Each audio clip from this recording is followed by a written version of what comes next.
Thanks so much for watching On the Trail of the Nephilim. There is a hidden history that has been deliberately obfuscated from the peoples of this world, and that's why we are on the trail. Our story today takes us back to the very enigmatic, mysterious baby skull. Right here I've got a model of it, created by the late Joe Taylor. We'll get into that and so much more after a word from our sponsor, My Bitchute Supply. Friends, do you feel uncertain about the future, especially with the holidays upon us?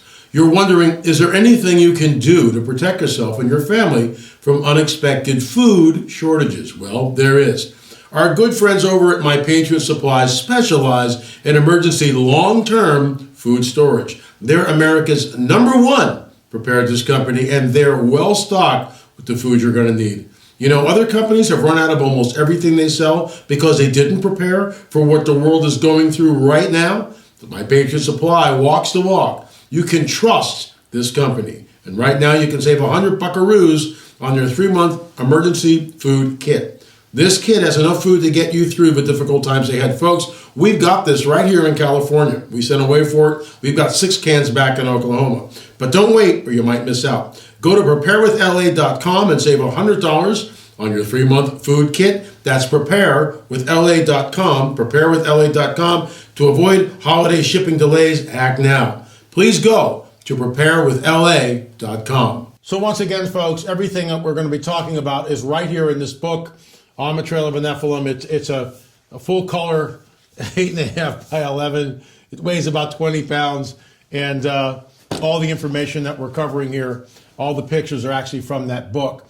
And you can avail yourself of it by going to lamarzulli.net. But I want to get right into this. Here's a shot of Joe Taylor and Chase Klotsky. So here's the backstory, and I was talking about this, and then we had some family business, the passing of our dear friend Shelley Dizdar, and Peggy and I are still in mourning, and probably will be for some time. It's very, very intense, and as I've stated before, grief has no on and off switch. So we're walking through that. Took a few days off, but we're back. This is a model created by Joe Taylor. You can see his picture right there, and that's Chase Klotsky, who basically handled all of our forensics when we were down at Senior Juan's museum before Senior Juan passed away. So this skull, when we did the carbon-14 dating on the material, the mummy wrappings, which we were able to take out from Peru, came back at 1,935 years. And there are some incredible structural anomalies with the skull, but I'll get into that. So what we see here, when we went down in 2013, we saw the skull. We were not allowed to unwrap it. The following year, Senior Juan allowed us to unwrap the skull. We did it very methodically, and you see here Joe Taylor and Chase Klotsky in the process, the beginnings of just removing some of the mummy wrappings, which was a very arduous process. It took Joe, I think, over 4 hours to actually unwrap the skull. Here you can see Joe, and a shot of Aaron Judkins is next to him, our archaeologist at the time, down in Peru, and very methodically taking piece by piece of the layers off. And you can see the little pieces that fell off here. This is what we were able to take back and analyze the cloth. And because the cloth has carbon-14, we were able to do carbon-14 dating, showing that the skull is almost 2,000 years old. So it was quite an honor for Senior Juan to allow us to do that. And what was amazing, when we got down and we started to peel back the layers, this is what we saw. And you can see the incredible handwork, the embroidery in the cloth, the mummy wrapping itself, little crabs, and the colors were still vibrant after 2,000 years. But the reason for this is these skulls were found in the Chongos necropolis, the Chongos graveyard. It is one of the most barren places. It's almost like the Sahara Desert. It's just, as far as you can see, just sand. And when you go there, you'll find, and we've taken tours there, you'll find bits of pottery, mummy wrappings, bones. It's a graveyard.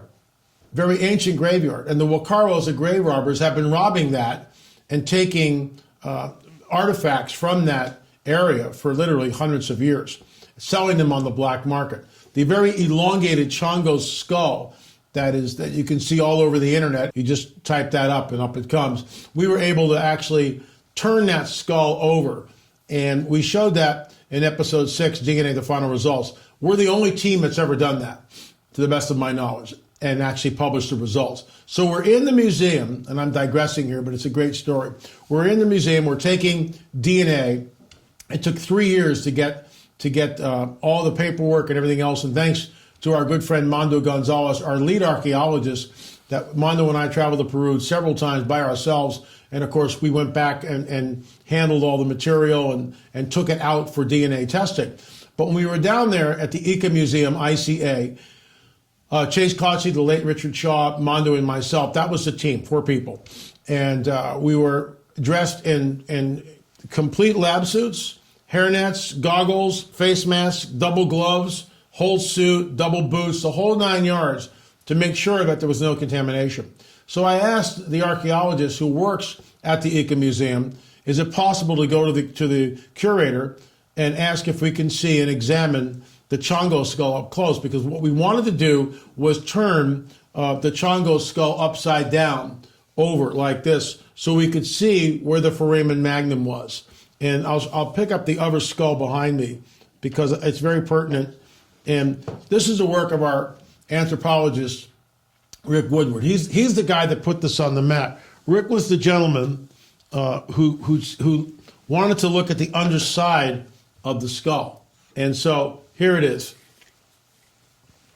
And you can see the Foramen Magnum. Now, Joe Taylor has modeled it so he can put a dowel in it. But that's where the Foramen Magnum sits. It actually should sit more like in here, more like in the center of the skull. I'm watching the monitor so I can see what I'm pointing. It should sit here. It's all the way in the back of the occipital plate.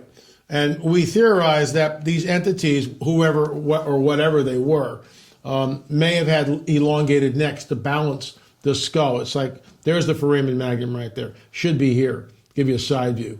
Should be like right there. And it's all the way in the back. It's right there. So there's one of the Nephilim tribes, which is called the Anakim, which translates long necks. So when we uncovered this, we saw this unbelievable embroidery in the mummy wrappings. And when you go back 2,000 years ago, Europeans didn't have this type of finery. And of course, the DNA came back, and I'll get into that in just a little bit, probably tomorrow. But it's just absolutely incredible. And we got to unwrap this, a very long, tedious process. And when we finally got to the point where we got our first glimpse of what the hair color was, we were all just completely taken out. So you can see that Chase is extremely methodical here. She's got everything flagged and tagged, and all these mummy wrappings were tagged and put in plastic bags for safekeeping. And of course, when we finally got the okay from the Peruvian government to take back the samples, we took samples from the baby mummy, and those were tested at 3 different labs, 2 different times. So this is a shot of what it looks like when we finally unwrapped it. This is probably 10 minutes after it was fully unwrapped. Notice the hair color, the strawberry blonde hair. Notice the size of the orbits and how large they are. And also the pupillary distance is much closer than a normal human being. But we'll get into that and so much more because we are on the trail. If you're interested in this, you can go to our streaming site. That's streaming.lamarzulli.net, streaming.lamarzulli.net, and avail yourself of all 7 of them. So much information, which is why we are on the trail. Moving right along to our UFO report, there's the classic silver disc in the gun sights of an F-18 with Pentagon UFO unit in the spotlight. Report mentions off-world vehicles not made on this Earth. Notice the little fox icon down at the bottom left of the screen there. And there it is. I'm not making this stuff up. But what I want to talk about is this, that Jesus warns us that even the elect would be deceived if that were possible.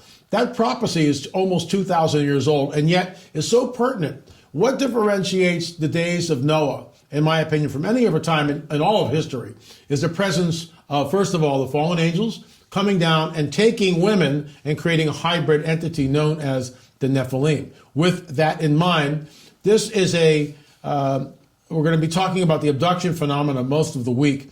This man was abducted and was taken many, many times. I recently spoke to a woman who, as a child, remembers the neighbors at 3 o'clock in the morning, all the doors opening up at the same time and all of them walking out. And she was being led by a gray to a ship. It's very traumatic. And you know what? I've heard this story before. Folks, the UFO abduction phenomenon is real. They are taking genetic samples. It's similar to the days of Noah. It is so far, and I remember when I first got into this and I started doing the research, I was taken aback by it. I said to myself, this can't really be happening. Maybe it's delusional. And I remember giving reports, this goes back years ago, over a decade ago, with my good battle buddy Russ Dizdar, Russ would talk about the satanic underground, and I was talking about the Nephilim and what was happening in the skies with the whole UFO phenomenon, and how they actually Russ's research and my research definitely dovetailed together. So what's amazing about this is you come to a point where you realize that the phenomena is real, that it's not delusional, that it's not, people aren't making this stuff up, that it's not demonic delusion or illusion. It's real. The crafts are real. I'll go back to this shot right here. The craft are real. They're there in the skies. They are metallic. They show up on radar. We've got debris. We've got metal. People are being taken, like this man experienced, raised in two worlds. And then, of course, when a person is abducted, they are so traumatized by it, oftentimes decades go by before they get any type of help at all. They have PTSD. They're unable to work. And if the abductions are frequent, in other words, let's say every 6 months, 8 months to a year, this traumatizes a person literally throughout their entire life. And we get into this in our Watches series. We also, in our free UFO film, we talk about Matthews Abductions. He was absolutely traumatized from a very early age and was not able to get out of it until he had an experience, and I'm not going to give away the farm here, but you can watch it for free. Just go to our YouTube channel. Watch the film for free. Why? Because it's that important. John Mack, author of Abduction. This, of course, is a very old clip on CNN, but Mack talked about the validity, the veracity of the abduction phenomena, that people were being taken, that things were happening to them, which were literally unprecedented, troubling, really troubling. Why is it that ovum is taken from the women, sperm is taken from the men, and they are terrified? People who are abducted are, especially the first few times, they are absolutely terrified. Whitley Strieber, recently I watched the film, I got a screening of it, and Strieber is on the film, and he's talking about that, we shouldn't be too quick to judge what's really going on here. I respectfully, I completely disagree with that. We need to look at this and understand that these entities are doing the same thing over and over and over again, and it mirrors exactly what happened in the days of Noah. It's similar. It's like the days of Noah. They are creating a hybrid being, just like I believe these are Nephilim hybrids. That's what they're doing today. Anyway, folks, you can watch the free film, UFO Disclosure, The Coming, Great Deception, and the Luciferian Endgame. Go to our YouTube channel right here. Watch it, download it for free, pop some popcorn. Watch it several times. Understand that we are in a window of time that is absolutely unprecedented. Jesus warns us it would be like the days of Noah when he returns. Who are the they that are eating and drinking? It's not human beings. That's all the time we have for today on YouTube. We'll pick up again tomorrow with more shots, more pictures from the book, On the Trail of the Nephilim, about the unrapping of the 2,000-year-old baby skull. And, of course, we'll have UFO updates right here. If you've got an experience, if you've had an encounter, please shoot me an email. If you've got video or photographs, la@lamarzulli.net, la@lamarzulli.net. We'll show them right here. Thanks so much for watching. On the Trail of the Nephilim. Remember, we'll see you on the air or in the air.